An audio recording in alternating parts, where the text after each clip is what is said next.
Hello, founders, and welcome back to the ScaleHQ podcast this week. This week, my guest is... My name's Darren Finkelstein, and I'm proudly the accountability guy. Darren's an author. He's written a book called The Accountability Advantage. He's got a lot of informed views. He spends all of his time working with founders on this specific problem. So if you have a team that is like, I don't know, a bit fuzzy, missing deadlines, you got this kind of quiet frustration that you're carrying more than you probably should, then you probably don't have a motivation problem with your people. You probably got a systems issue, i.e. you have not got a system in place that makes the accountability possible and reasonable to expect. And one of the things I love about this episode is actually how simple some of his steps are. He's looked at empirical evidence and he's broken out some of the steps that essentially stack the deck for you achieving any goal in your personal life or also in the work environment. So he talks about what those 5 steps are, and then we apply them to examples.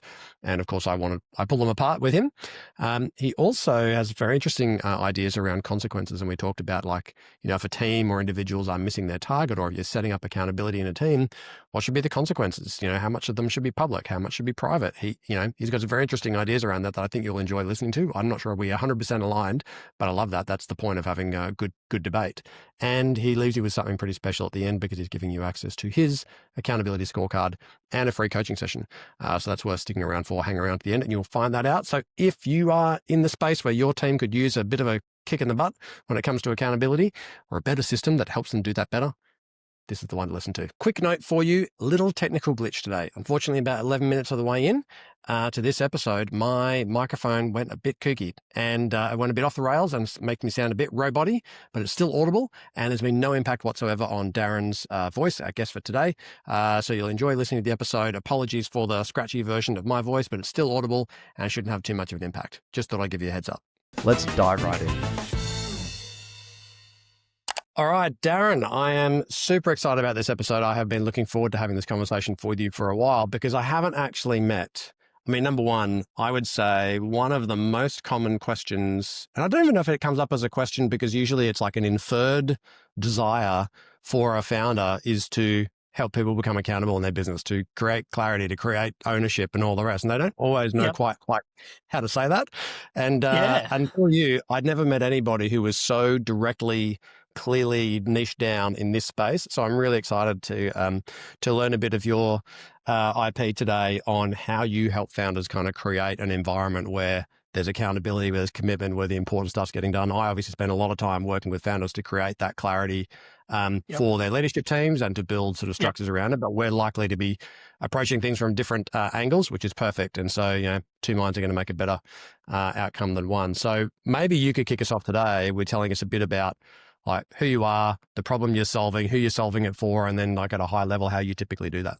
Yeah, terrific. And look, thank you for inviting me as your guest, and also for wanting to take the topic of accountability, that dreaded A word, and putting it out there for all of us to pick apart and understand what it means. So thank you for the opportunity, Short. My name's Darren Finkelstein, and I'm proudly the accountability guy. I work with high-performing business owners, entrepreneurs, teams to ensure they do the things they say they're going to do. And what that means is that they try and avoid distractions. Founders, we know that can be a really tough gig, and they get distracted, right? They're like firemen. There's a blaze over here, so they're getting all the hoses and they're starting to pour the water on the fire, and therefore they perhaps forget, not intentionally, but they get distracted and they forget about the things that they either started off doing or they had in their plan to complete moving forward. So my job is to remove those distractions and keep them really focused on achieving the goal or goals that they have set.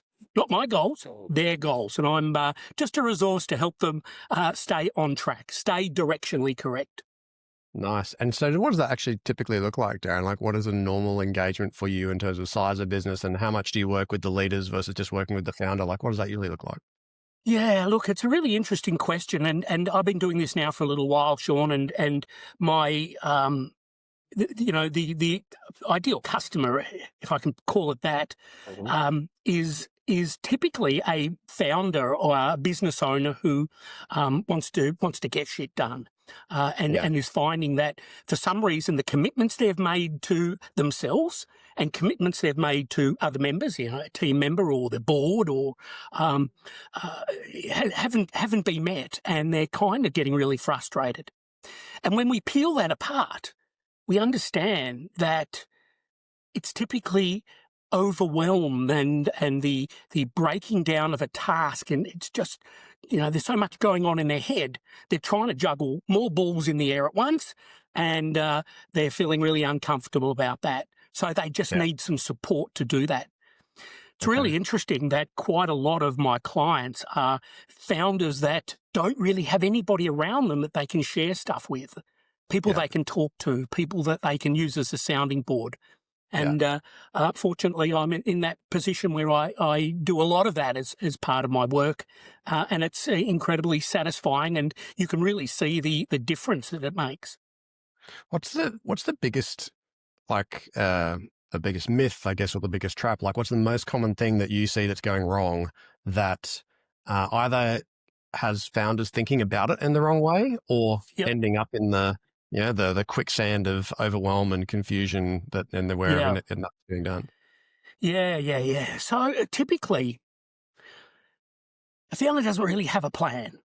They don't, my experience has suggested that they don't have a plan, and then they understand they can't do it all themselves because there's some cause and effect happening in their business, and they realise they just can't do it all. They need to get some expertise, and perhaps some external advisors of accountants and lawyers and mentors have told them that. So then they go out and they hire people that they don't brief properly. They don't set them up for success. They find the right person and they worry about that position, that bringing on that person, and perhaps the financial commitment that they've had to make to get that person. It can become a sacrifice. And they just put them in the role and they just hope everything's okay. And off they go and do something else. And people are not given the level of opportunity to find that success, to be successful. In some cases, they're sabotaging them, setting them up for failure before it even begins. And then they wonder why it goes sort of belly up. So there's also an assumption there that the salary level will bring somehow the clarity, somehow it's moved the ownership of I need to create clarity for this person. But somehow because they're paid more, now they need to create their own clarity. Why don't they have clarity? It's well, it's still your job. It's still your job, which is why, every founder I work with, the core part of my system is a success profile, which is not a job description. It's not full of tasks. It's absolute clarity around lead and lag indicators, objectives and key results, actually even the way they show up at work, their attitudes and those characteristics, stuff that is never in a job description. Because if you don't, as you said, if you don't create clarity around this stuff, how can you expect them to know what good looks like? You are absolutely right. And Sean, the thing that really concerns me is that people want accountability in their organisation for their teams, but they don't show and demonstrate accountability at the top. Okay, what do you mean by that? So, they don't lead by example. They scenarios where individuals, leaders of businesses, have demanded things from these new employees that they've put into place, but they don't follow them up for that stuff. They don't get that report that they wanted. So, they're doing triple somersaults to get, and they don't actually make time to sit down and talk about it. So the expectation of what that report looks like, what is it you're looking for Merck to create, what does that look like? So I can be successful. Tell me what that report is that you're after. What are the key components of that report that you need? What are the things that are important to you? And you know what? Can you tell me why they're important to you? So I then get some sort of real understanding of the connection of why this is so important. And individuals don't do that. Yeah. And I'm hearing, Darren, one of the things I'm thinking about is I remember seeing the lights really go on with a founder that I was working with a while ago, who's probably about a $5 million business. So, decent sized team, maybe 30, 40, 50 people, something like that. And she said, and I could see that she just didn't have the experience in delegating and empowering others. And so she'd never worked for anybody else who'd done the stuff. She'd been doing her own business since she was 20 years old. So she doesn't know, right?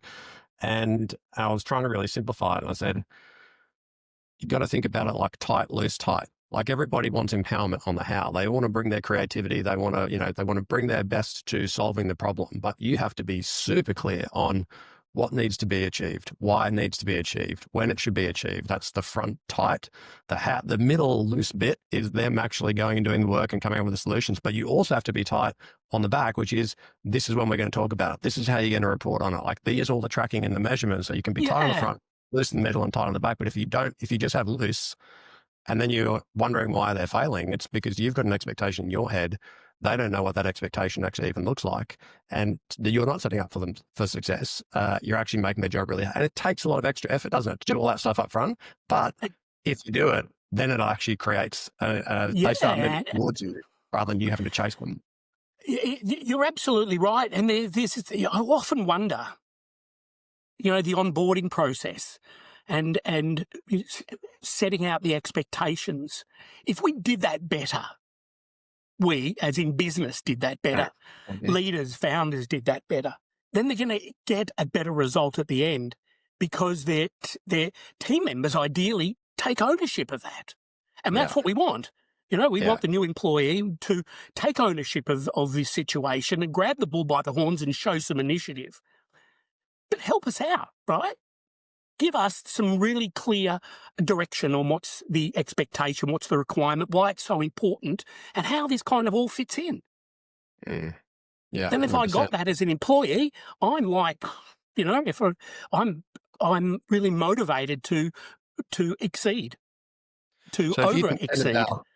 If you think about like your best client, and I mean best by doing like nailing the system, like they're just doing all the things that you would hope they do, and therefore they've got this almost unfair advantage of like they're just kicking the ass out of accountability in their organization. What do they do differently from the sort of Gen Pop? Well, I have a family office that I work with, involved in property development. They have a productivity meeting every morning at 6:30, and they get together 6:30 in the morning, and all their team love it. Right, I've worked with the founders, and I've also worked with their leadership team. And they all love it because it's not just the leadership team being in there and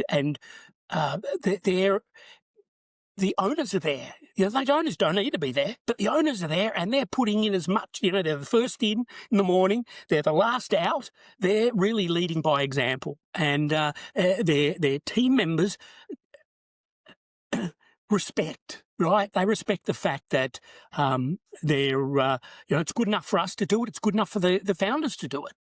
And it works really well. That's a very interesting it's an interesting point, because what it's making me think about is that, like, it feels like that there's a couple of parts to accountability. It feels like, one is having the clarity in the system and the rhythms, like all the stuff that gets rid of noise and creates clarity and creates, what's expected, when what success looks like and all the rest. But then the other side of that is, okay, now you've created the environment in which someone can be accountable, but it's not a command and control system. You've got a person on the other side who has to step forward, and you're not going to think they're okay. Even if they're rocking up and like they're doing the stuff, that's very different to somebody who's like owning the stuff. And when they see a problem, is overcoming the problem or going, hey, Darren, I'm facing this issue. I've already come up with 3 ways we could solve it. I think we should go this way. Well, would you agree? That's very different for someone rocking up and going, oh, I've got a big problem, save me, kind of thing. That's a very different level of sort of accountability, but that requires people wanting to go above and beyond. And that only ever happens when there's what you said, which is a significant amount of respect for the leader, because the leader walks the talk. They don't expect anything from you that they're not going to do themselves. Like, you actually want to work harder for that person, and therefore you will really go above and beyond to kind of own your role and own your space, because you're excited to. And that sounds like what's going on in this business, where the owners are rocking up at 6:30 in the morning. That's amazing. I know, it's bizarre, and they are just so accountable. What some of the challenges that they're facing is that I need to word this really carefully. That the founders, which are husband and wife, need to communicate together. So they, the issues they're having are the clashing between the two owners of the business because they don't communicate beautifully with their staff, but individually they don't communicate well together. Okay. And so I'm trying to get them to have their own management meetings now, where they start, they those things out privately so they can be aligned. Absolutely, but they talk things out instead of holding on to them, not saying anything. One person, gives the silent treatment to the other, and it's like, stop. Your team adore you. They would do anything for you. They're rolling up their sleeves, getting really down and dirty. Yeah. You both need to, and you communicate really well with your team. You both need to communicate really well together. And I know the relationship messes things up. But you're in this together, so you either choose how you want this to end. Yes. Yeah. 100%. And they're having management meetings, spending the time together, and it's really working out well.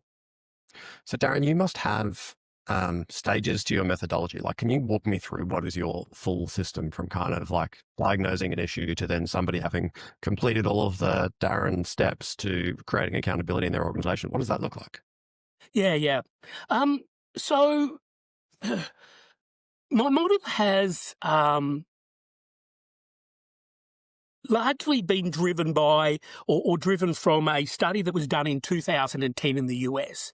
And the study was looking at the probability and key factors really to wanting an individual to complete a goal, a task, or a project. So what's the probability of them moving through different stages to complete that task? And the stages are, and let me go through those with you, Sean. You have a 10% chance of success if you merely just have a goal or an idea, right? Okay. Which is, and we look at something like, New Year's Eve.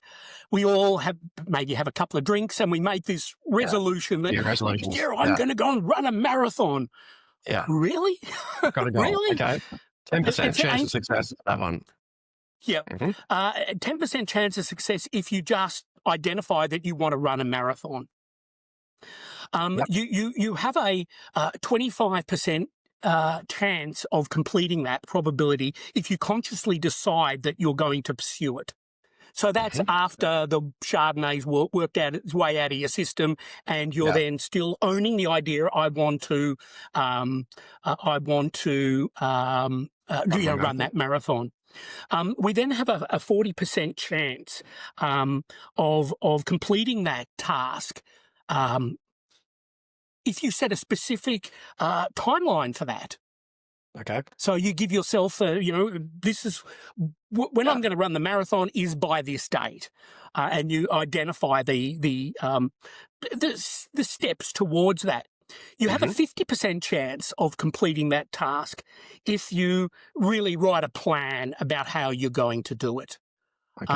So and that's you've got a 4-month training plan. You're going to go on Wednesday afternoons, Friday mornings, and Sundays, and this is the date of the actual event. Yeah. And I'll just go through these steps, and then I'll show you a really basic example of how this plan would work, or how the probability solidifies itself, because it's really quite a simple process. So we then have a 50% chance of completing that task if we have the detailed plan. You have a 65% chance of completing that task if you've committed to somebody you're going to do it. More people you tell, the better it is that things will be achieved. And typically, we don't tell anybody. We keep these things quiet. We keep these things quiet in case we fail. We don't want to let you down. We don't want to look like an idiot. But we do that because that's what it's a trade of the end of the year. Not going to tell anybody that one, just in case party comes up. Exactly. Just keeping my options open. And you get a staggering 95% probability of completing your task, your goal, your commitment, if you have a specific accountability appointment with someone who's holding you accountable. Okay. So those steps are really quite a simple road. I call it the road to accountability. It was based on a study done by the American Society of Training and Development in 2010. And it really shows that you can achieve what you want to achieve, but you can't do it alone. So let me give you an example of how simply those steps can be put into place. And this is a true story. I was in the process of writing my book, The Accountability Advantage, during COVID, and I needed a simple author photo on the back. And I couldn't get that author photo because we were all in lockdown and the whole world had gone stupid, and I wasn't able to get my photo done until towards the end of the year, in fact, November. And this was about February that I started the exercise of thinking about what the back cover is going to look like, etc. And my kids said to me, so my 10% probability would move forward because I had the idea I needed an author photo for the back cover. Okay, I moved to 25% when I consciously decided I needed to do it, and I needed to do it because I'd committed to my publisher that I would have these photos taken that they needed to complete this. So my probability's gone to 25%. I had a 40% chance of completing that deadline because I had the deadline was effectively November, and November was when our state government predicted we would be able to be free of lockdown. So that meant I could go to a photographer studio, see a human being, get my photos taken, and everything's done. So I had a 50% chance of completing that task if I had a plan.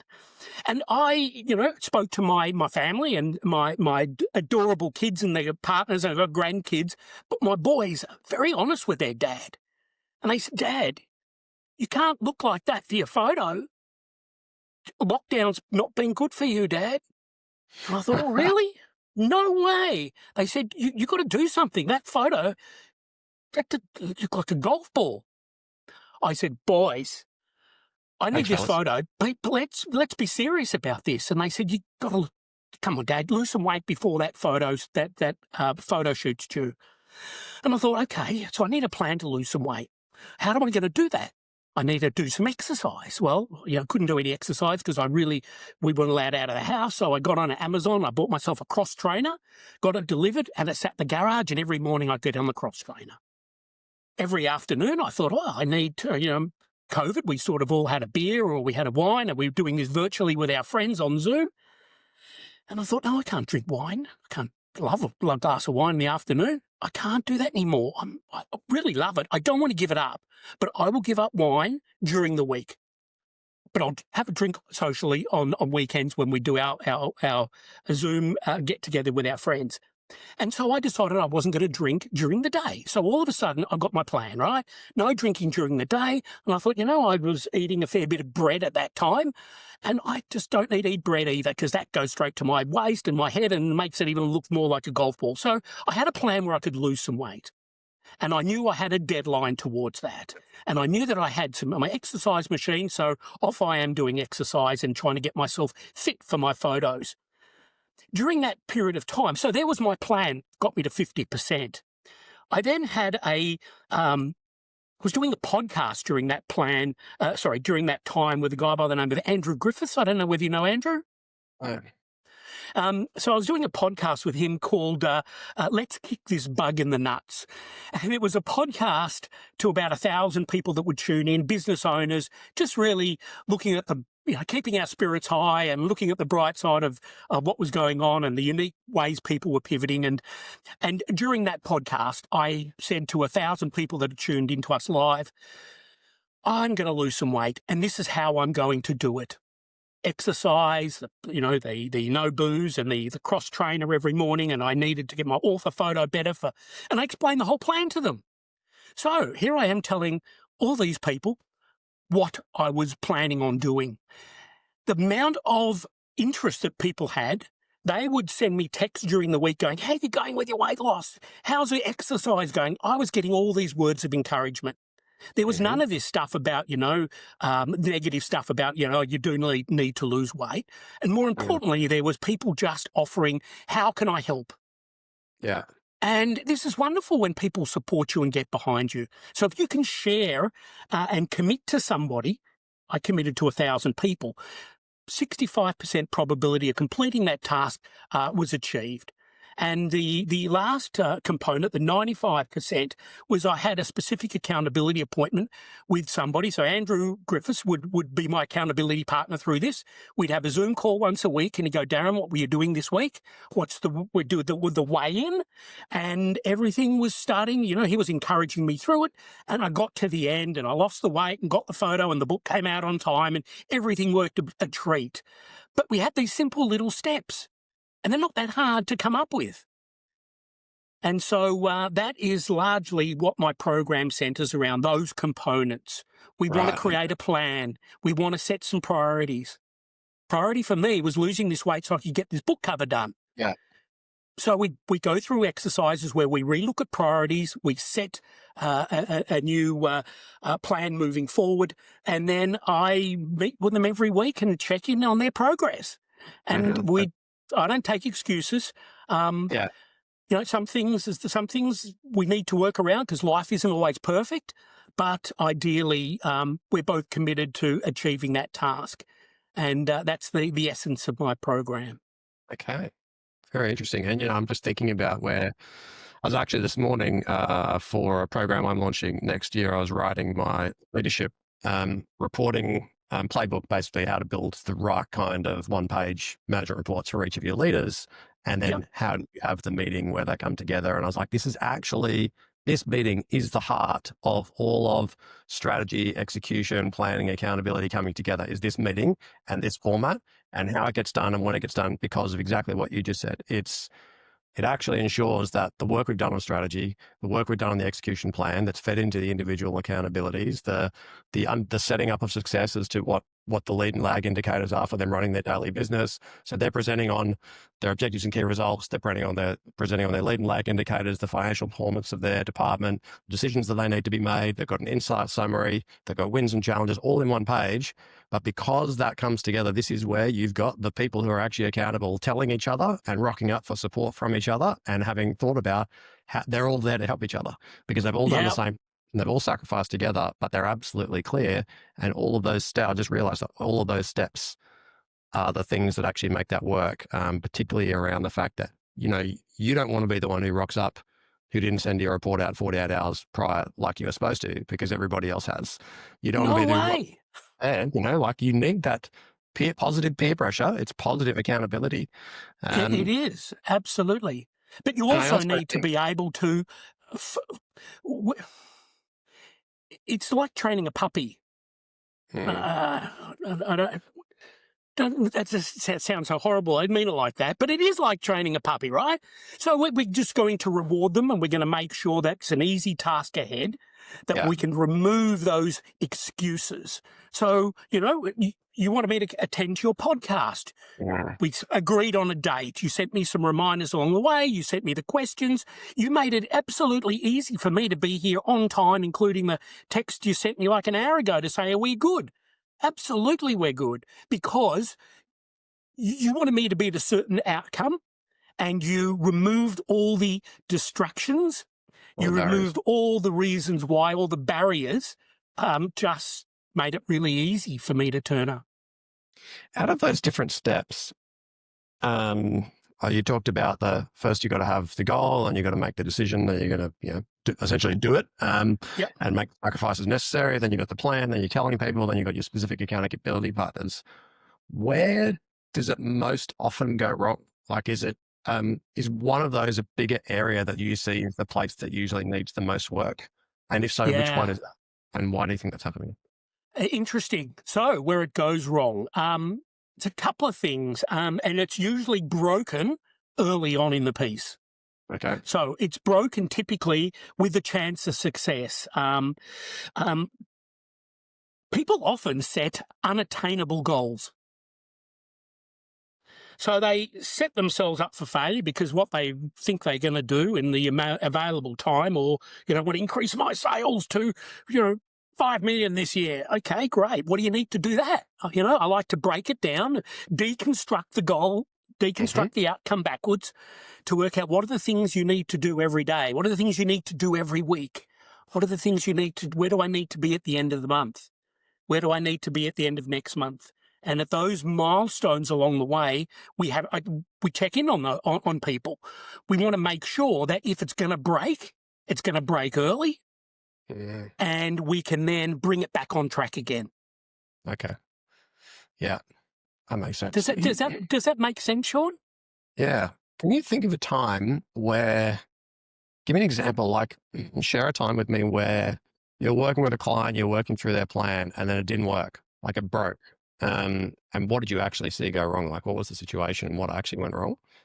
And then what did you learn from that?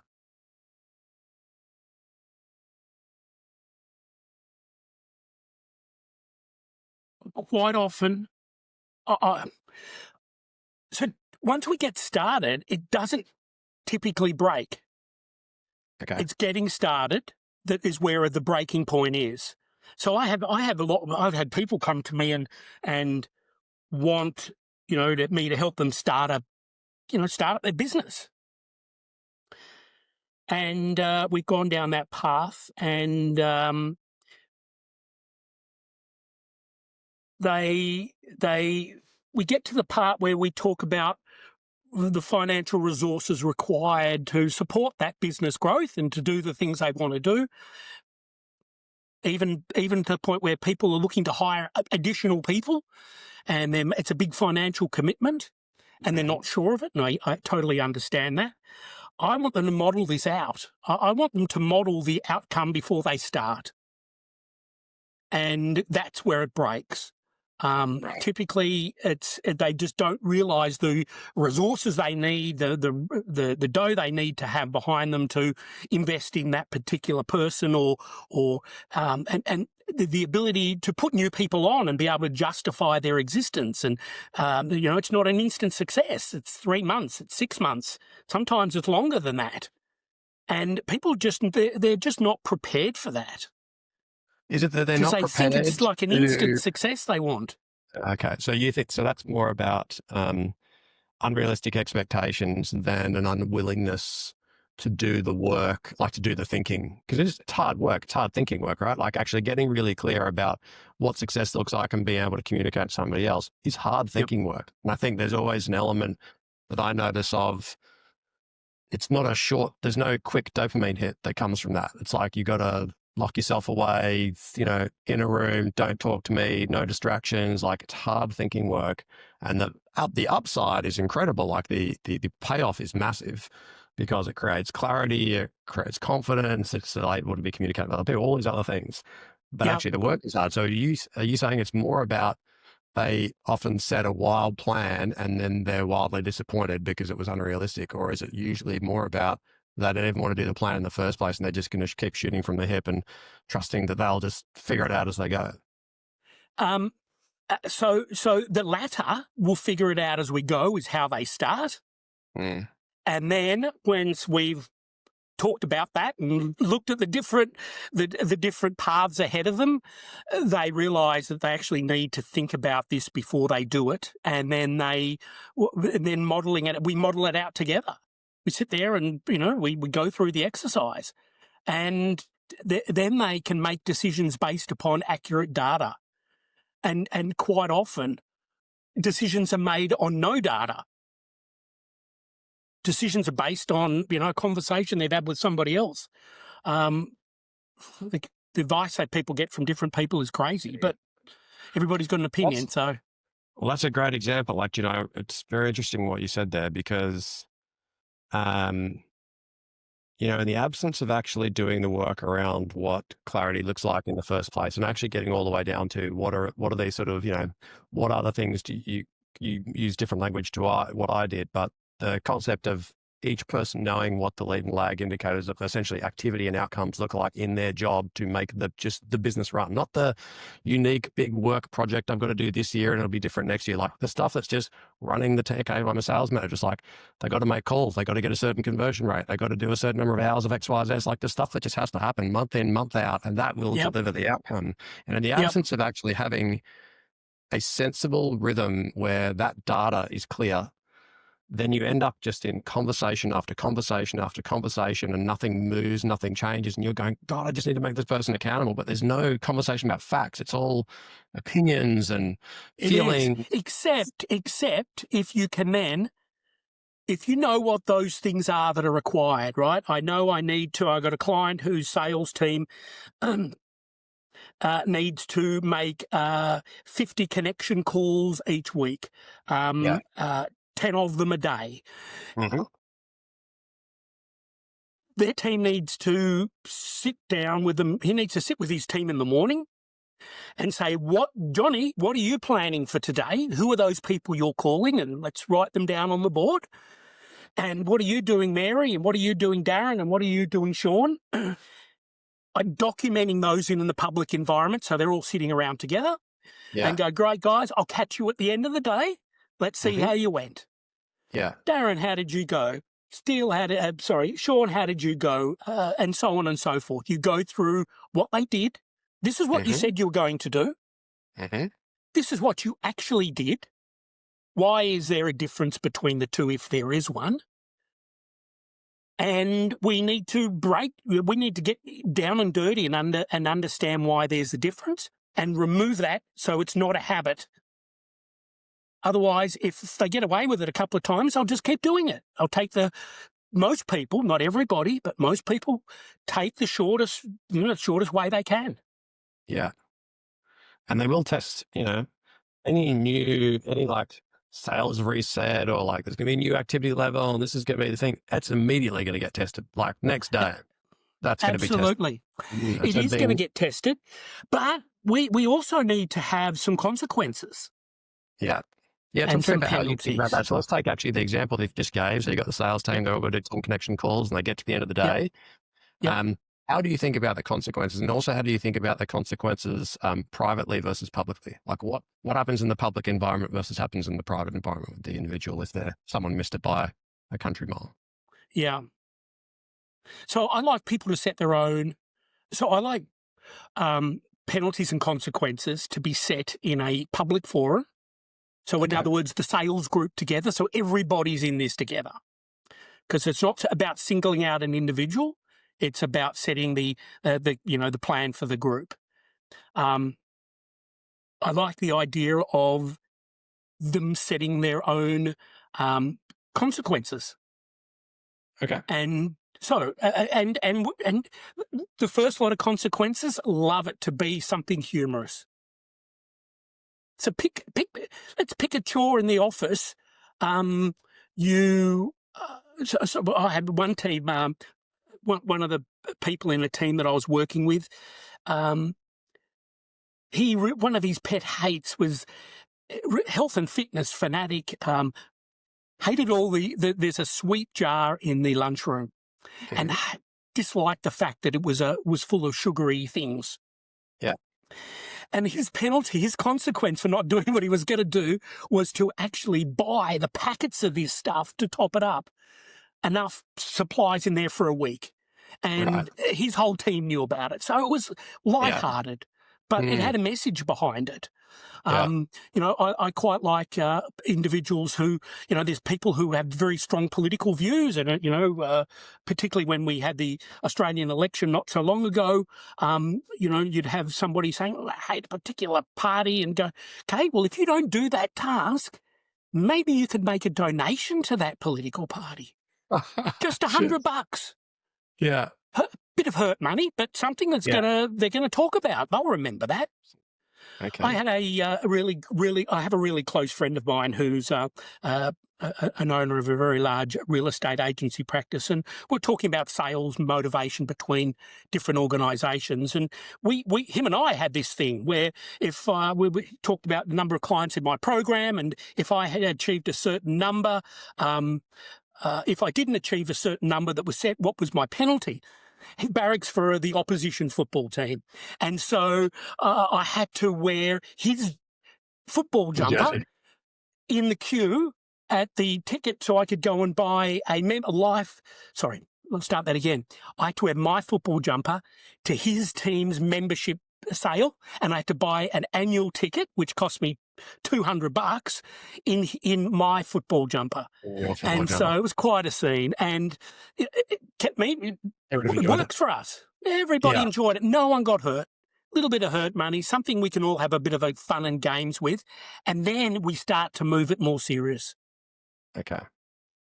So yeah, it's interesting. It's an interesting area, right? Because I guess there will be a lot of philosophies that say praise in public. And obviously everybody, like when you're doing stuff that's public and it's on a board, or it's, you know, it's in the OKRs, it's presented in town halls, or, you know, whatever the format is where it's kind of public, there will be a bunch of philosophies that say, well, praise in public, but do any of your kind of corrective coaching or remediation or consequences, do it in private. But you've got a different view on that. What made you come to that philosophy?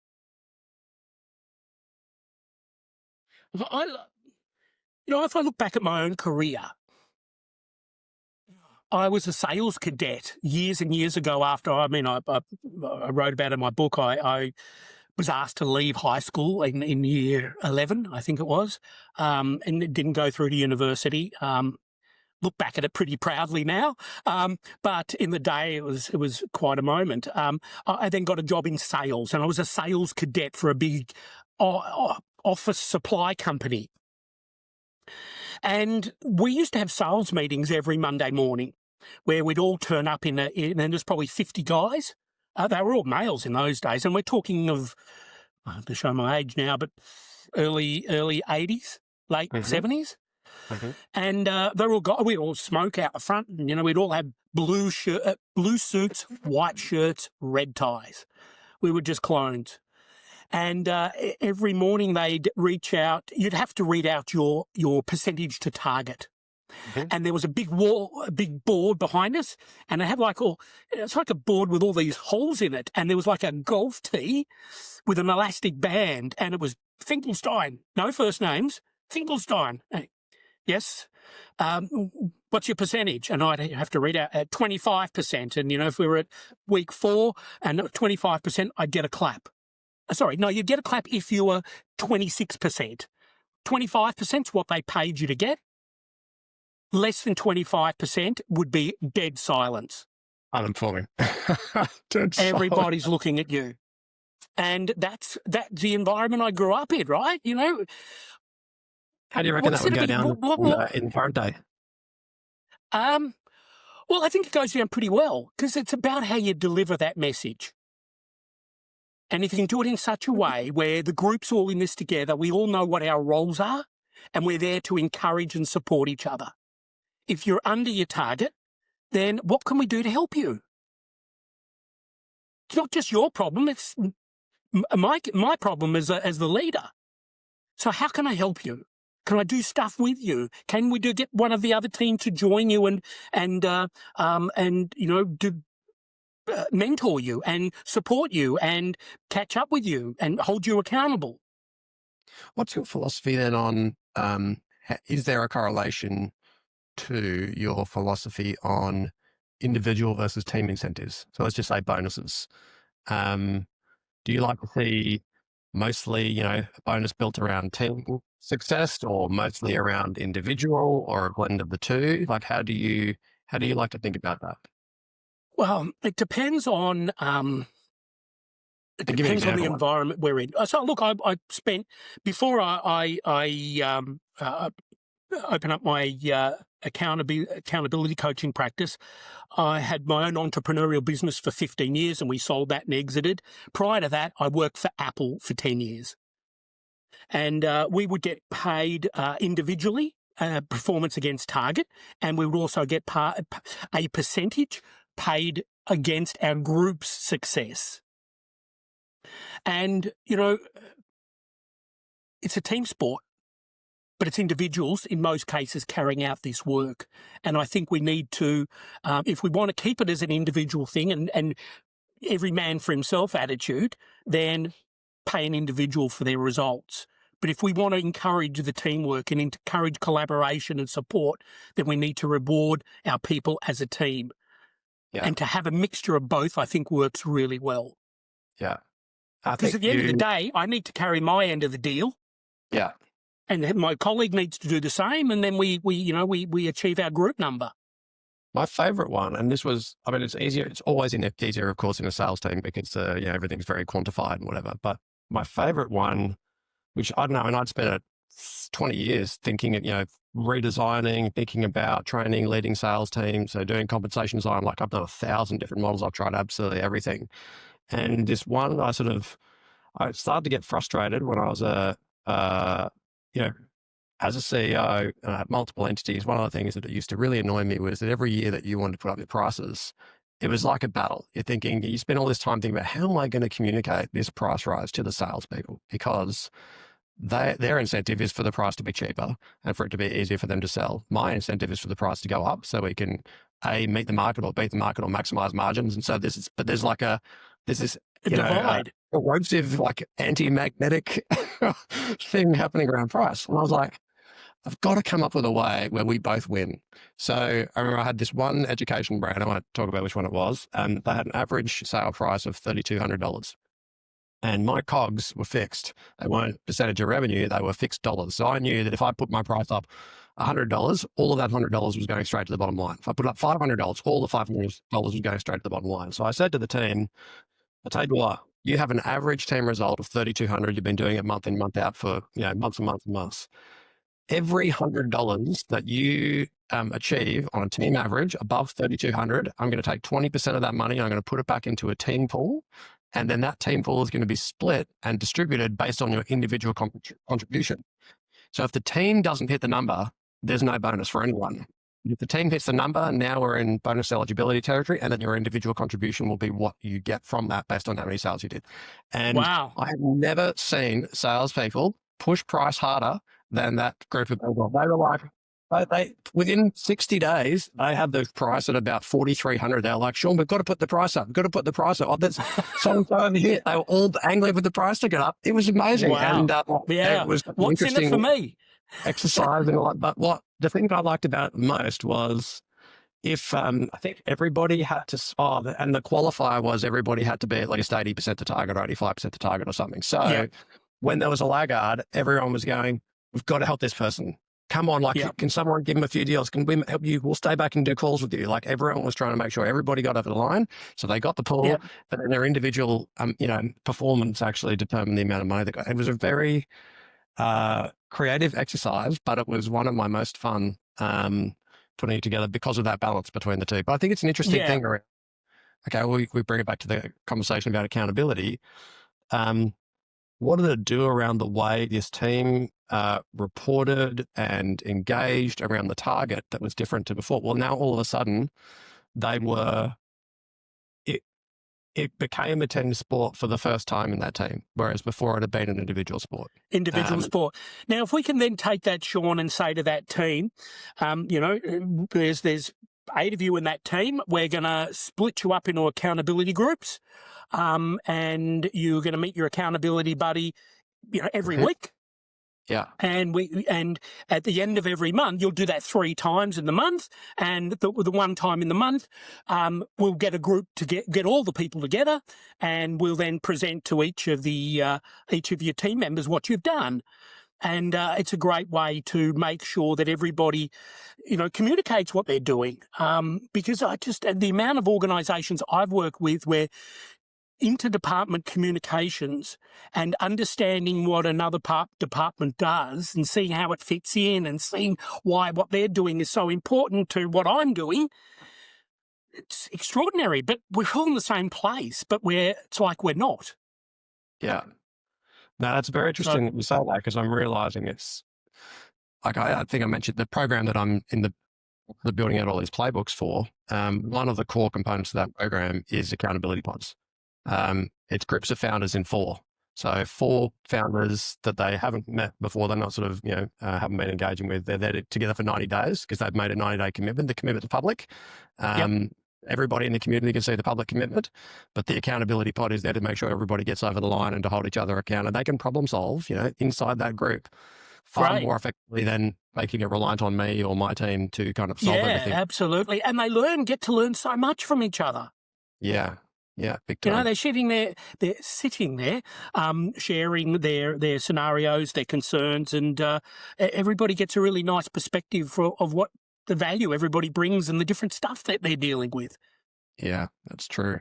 Darren, I've got two questions for you that I wanted to ask. One is, if there was like one belief or one habit or one question that you wanted like everyone to walk away from today thinking about, that you think would really help to shift their mindset and make them more likely to succeed in creating a culture of accountability in the organization, what's the thing that you want to get into their head? The thing I want to get in their head is that everything needs a plan behind it. Before we take on something, we need to understand what sort of priority is placed on this particular action, and see how that fits in with all the other stuff that we've got to do. Make sure then, once you've identified that it's a priority for you, give it the time that it needs to be successful, and create a plan for every step along the way. And if you can get that plan checked in at every step, then before something that's breaks, we can identify it early and, come up with a workaround. But Sounds like the other thing we have to go with that then is, I imagine you then have to teach founders how to say no quite a lot, because as you said, and this is what I like about the planning. It's like, well, if you have to do a plan, well, you don't want to do 1,000 of them, so you want to do less of them, and therefore you want to choose less things that are important. And equally, everything that you start has a maintenance cost. And so you can't get people to be accountable if you just keep starting stuff and then wondering why it's all like sort of falling. It's like a lemming, it's sort of like falling off. Yeah. Let's not add on to the list of things that you've got to do until you remove some of the things that are on there. Yeah. But you said it touched on about saying no, and that's the one area that I singularly spend most of my time with my clients is getting them to understand the importance of saying no and how to say no with dignity, with empathy, because saying no people struggle with, and it's such a good entree for this. For those who can't, who are not watching us today but are listening, tell us what you're holding. Yes. I wrote the book called No, Building a Life of Choice Without Obligation. And I wrote that book because I spend so much of my time, Sean, with individuals who say yes to so many things, and they end up saying yes to the things that are important to somebody else, but not important to them and not a priority to them. And saying no isn't a rejection. It's about a redirection to what truly matters. And if we can say no with a level of empathy, and we don't hurt the other person, and we make it in a really respectful way, more people would say no. People don't know how to do that because they've been wired. I was wired by my parents. Generational thing. My parents used to say to me, "You can't say no to things. Say yes and figure it out later." Yeah. Correct. But I realised that saying no is helps me do the things that are important to me. Yeah. Rather than the things that are important to somebody else. That's very interesting. Yeah, because you think about that, even if you're listening to content or you're watching content and someone goes, "Oh, this is super important." Everybody says everything's super important. This is super important. That's super important. This is super important. Yeah. And so actually having that filter is a very interesting way of thinking about that, to go, is that important to me, or is that actually important to them based on their context, their model, their trajectory? That's a very interesting question. Okay. And so my final question for you, Darren, is, if a founder was like, you know what, I like the cut of Darren's jib. He's had some sensible things to say today, and I want to get started. I want to, I've got an hour this week. I'm going to block out an hour in my diary and do something to take some of what Darren's told me, and I'm going to do something with that hour. What should they spend that hour doing? Good question. They don't need an hour. They just need to take. So I have a scorecard called the accountability scorecard, and we can test how accountable someone really is. Answering 26 questions, yes or no answers. and then they'll get a full report from me of the things they can implement to turn that around. I would do that. And then on the bottom of that is some suggestions and my best thinking of what they can do to increase their score in those areas that they didn't quite meet the level. I've had like 6,000 businesses take this, so the scores are worked out based upon those averages.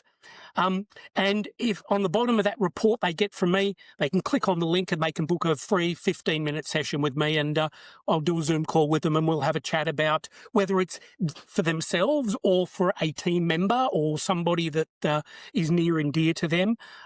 Very happy to do that. So the accountability scorecard is what I would do. And where would you send them to do that?